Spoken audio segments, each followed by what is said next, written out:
Well, I know it's late, and I hope this isn't too long, and you have an opportunity to watch it before class. So this lecture will emphasize passing arrays to methods, and also we'll look at how methods can return an array. We'll talk about some techniques for searching for a value in an array, look at a few sorting algorithms, and talk a little bit more about the arrays class and the API. When you're writing a method that expects an array as one of its formal parameters, you simply declare the formal parameter as an array reference type, as shown in print array method above. Now, there's no particular changes required then when invoking the method, so long as you pass an array. Note in this second example, the array is instantiated during the call to print array. There's no explicit reference variable for the array. Such an array like this is called an anonymous array. Let's talk a little bit about what happens when parameters are passed to methods. Java uses a pass-by-value process. That means that any changes to the value of the passed parameter, any changes inside the method, do not affect the value of the variable outside the method. So by way of an example, the by value example above, when a method returns to the caller, the value of boo is still 10, even though a method changed its copy of boo. It multiplied who by 10 to arrive at a value of 100, but boo is still 10. Boo was declared as an integer, a primitive value. Remember, primitive values are data types that are built into the language, and primitive values are always passed as a copy.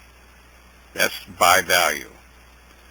For a parameter of an array type, the value of the parameter is a reference to the array. So we're passing a reference variable. And any changes to the array that occur inside of the method body will affect the original array that was passed as an argument. So that's an important difference between passing a value of a variable, primitive data types, and passing a reference to the variable, a reference data type such as arrays.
Well, in this little example, the method m changes the value of number inside the method. However, number is a primitive defined as x in main. Therefore, the value of number is not changed in main. However, y is a reference variable. It's a reference to an array called numbers in the method. And the method changes the value of its first element, sets the value of the first element to 5555. When the method returns to main, the array has been changed. So think about it. If I give you a copy of something, I don't care what you do to it. You can mark it up and cut it up. My copy is still pristine. But if I tell you where my copy is, then you better be careful about how you treat it. Reinforcing the idea that arrays are reference variables, the Java virtual machine stores arrays in an area of memory called the heap. This is used for dynamic memory allocation. So it's where blocks of memory are allocated and freed in an arbitrary order. The memory for an array is not allocated until the array declaration and instantiation are executed. So the variable y here in our program contains the beginning address of our array. In this case, the memory address 5555. So let's talk about methods that return an array. Right? The method shown here uses much of what we've already discussed and learned. First, the return type. It's identified as an integer array. Second, the formal parameters identify an integer array as input. Third, a new array named aCopy is declared using the length of the array passed from main. And fourth, a copy of the original array passed from main is made. And finally, we return a copy. I don't want to leave you with the impression that the only time we can manipulate or return an array from a method is by making a copy of another method. I just wanted to use this method to point out several of the things that we have learned. Well, how do we solve a problem like this? Let's think about it a minute.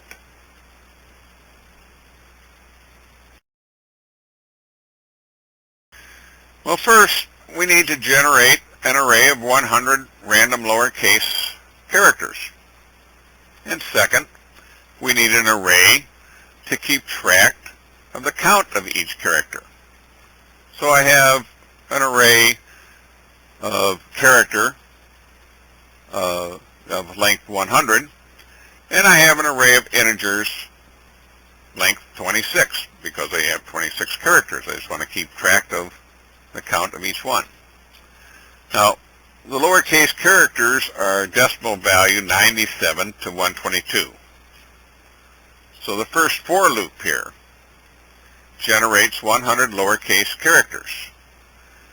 The random generates an integer between 0 and 25, and then when I add 97, I have an integer between 97 and 122.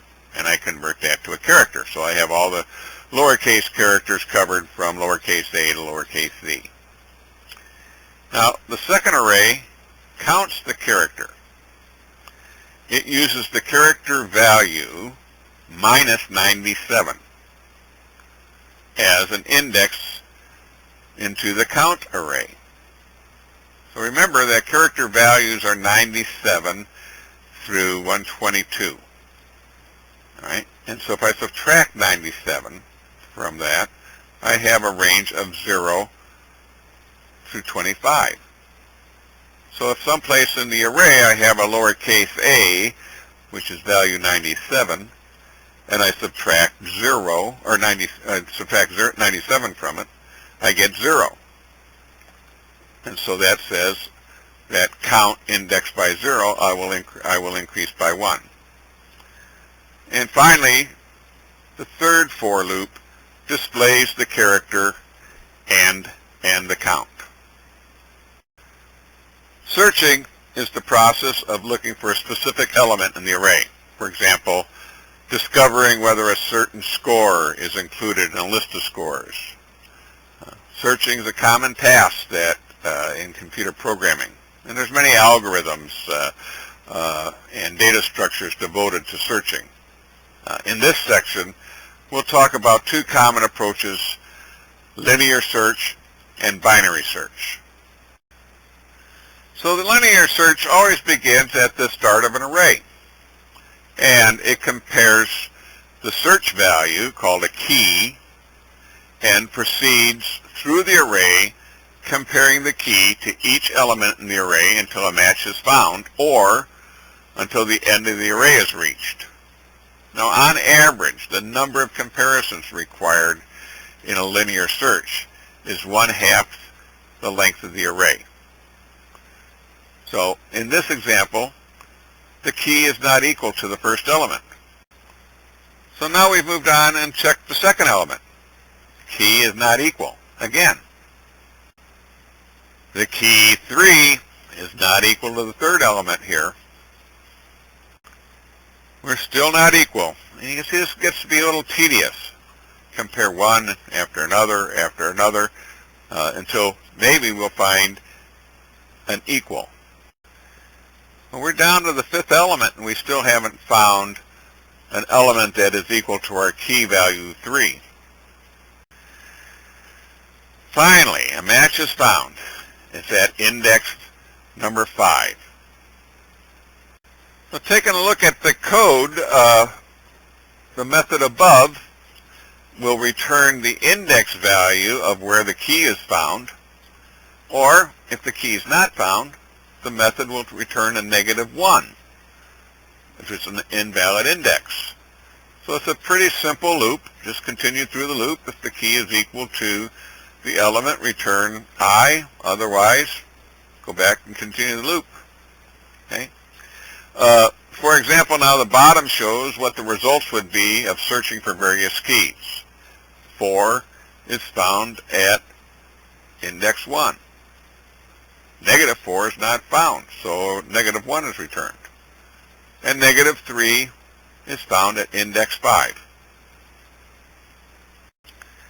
Now, binary searching is a little bit more interesting.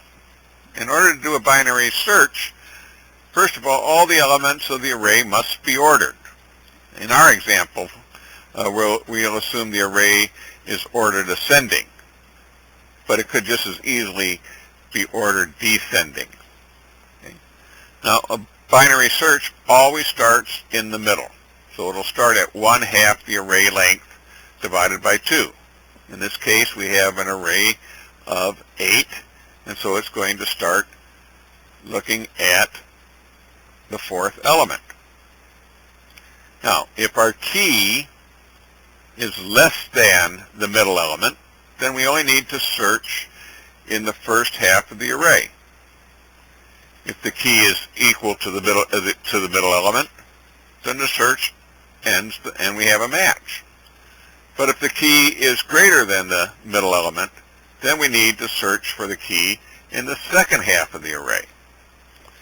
So above, 1/2 the array length is 4, so we take a look at the fourth element, and 4 is greater than 8. So it must be in the upper half or the right side of the table. A table is another name we use for array. So after dividing what's left, the upper half of our table, by 2, we will start looking at element number 6. And our key is still greater than element number 6. So we have to divide the remaining elements in half and compare again. So dividing in half again, the key is found. Now, on average, a binary search will require n compares. Now, where if the size of the array is less than or equal 2 to the nth, then that n is what we're talking about. So an array with 500 elements will take, on average, 250 compares in a linear search and it will take 9 compares in a binary search. 2 to the 9th is 512. Well, the code above is well commented. You might want to pause the video and study it a little. It adjusts the value of the lower and upper bound indexes accordingly. So if the key until the key value is found, all is fine as long as high is greater than or equal to low. But eventually high will become less than low, and the loop will exit, and the method will return -1 if it's not found. If it's found, you see in the middle there that it returns the value mid. Well, sorting like searching is also a common task that many computer programmers dread. There's many different algorithms. We'll take a look at simply the selection sort. The selection sort finds the smallest number in the list and places it first, swapping the numbers. Then it moves on to the next smallest number remaining and places it second, and so on until the list contains only a single number. Well, the outer loop in yellow controls everything, right? It forces the inner loop to process one element of the array at a time. So it starts at 0, the 0 element. And then the inner loop starts looking for any element values that are less than element 0. So it processes the whole array looking for something less than element 0. If it finds it, it replaces element 0 with that value. When the inner loop terminates, then the outer loop moves on to the next index, 1, and the process begins again, looking for values that are less than 1, and so on. Right? So it always starts, the inner loop always starts at looking for a value 1 greater than what I is, the I controlling the outer loop. Well, I skipped the insertion sort for a couple of reasons. The idea is fairly straightforward. You decide in the array where a value will fit, and then you move things around. It's kind of a variation of the brute force method we used in the homework. And the second reason is that the JDK Arrays class has several sort methods. So you'll probably never need to write a sort method again, except for teachers who want to put you through extreme punishment. Well, just a few snippets from the API documentation on Arrays class.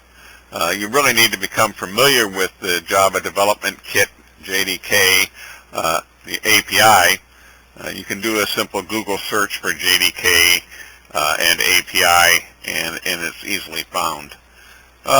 I just listed or snipped out a couple of sort methods. Also wanted to show that there is also some binary search methods. Notice that these methods are all overloaded methods. For example, we have sort for a character array, or sort for a double, or sort for a float. Remember, overloaded methods are methods with the same name but a different signature. And these are just a few. There's more sort methods and more binary search methods. Well, that's it. Sorry it was late. I hope you had a chance to watch it.